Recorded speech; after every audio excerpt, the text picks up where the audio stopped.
नमस्कार मित्रांनो, स्वागत आहे आजच्या ब्लॉगमध्ये।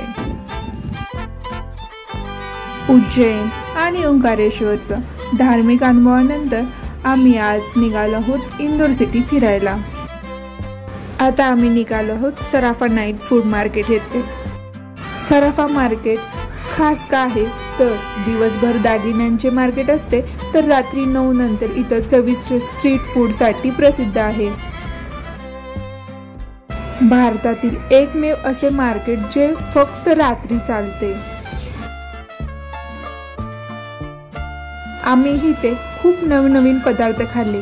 त्यामधील स्पेशल 2 सांगायचे म्हणले तर कटोरी चाट आणि मालपुआ, या दोघांची चव अप्रतिम होती।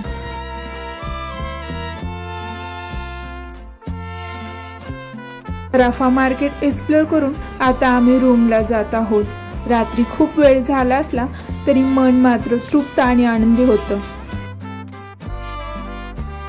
आज आपला ट्रिपचा शेवटचा दिवस। आम्ही रेडी होऊन आता इंदोर फिरण्यासाठी जात आहोत।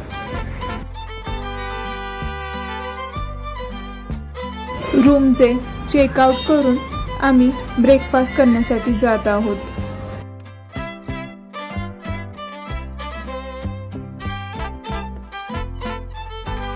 ब्रेकफास्ट करून आम्ही आता लालबाग येथे आलो आहोत।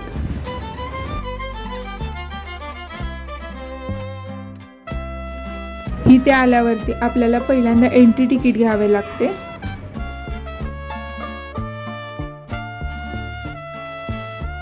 होळकर घराण्यांचा एक अतिशय भव्य आणि युरोपियन शैलीतील हा राजवाडा आहे।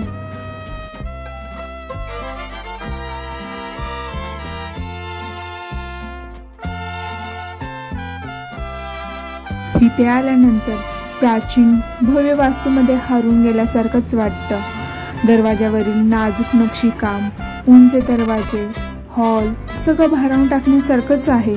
इतिहासाची जुळेल ही वास्तुकला बघताना आपल्या प्राचीन संस्कृतीचा अभिमान वाटतो।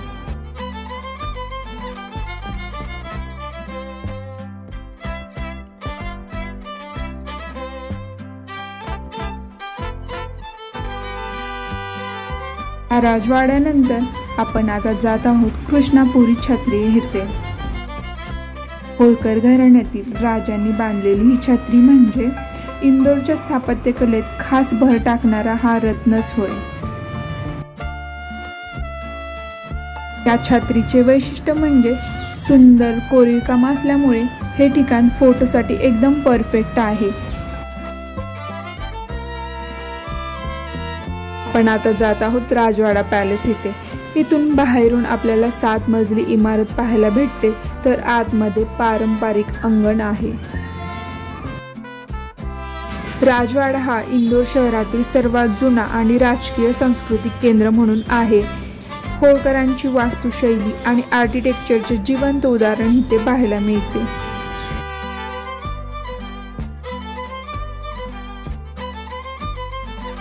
इंदोर अजून एका गोष्टीसाठी प्रसिद्ध आहे, ते म्हणजे कपडा मार्केट। इथे तुम्हाला वेगवेगळ्या व्हरायटीचे कपडे पाहायला भेटतील।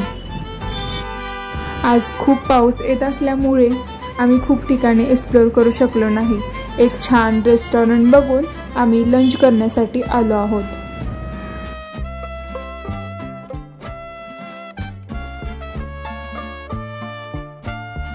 लंच करून आम्ही आता रेल्वे स्टेशनसाठी निघत आहोत।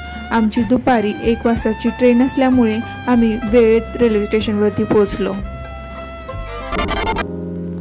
असे म्हणतात ना, प्रवास संपतो पण आठवणी कधीच संपत नाही। या ट्रिपमध्ये प्रत्येक क्षण, प्रत्येक हसू, प्रत्येक अनुभव आयुष्यभर लक्षात राहतील असे आहेत। मित्रांसोबत केलेला हा प्रवास म्हणजे एक ट्रिप नव्हती, तो एक आमचा जगण्याचा एक सुंदर अध्याय होता। पुढे आयुष्यात किती धावपळ असेल हे सांगता येणार नाही।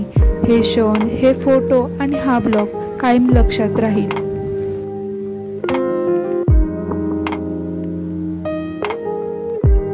या सुंदर प्रवासामध्ये तुम्ही आमच्यासोबत होता त्यासाठी मनापासून धन्यवाद।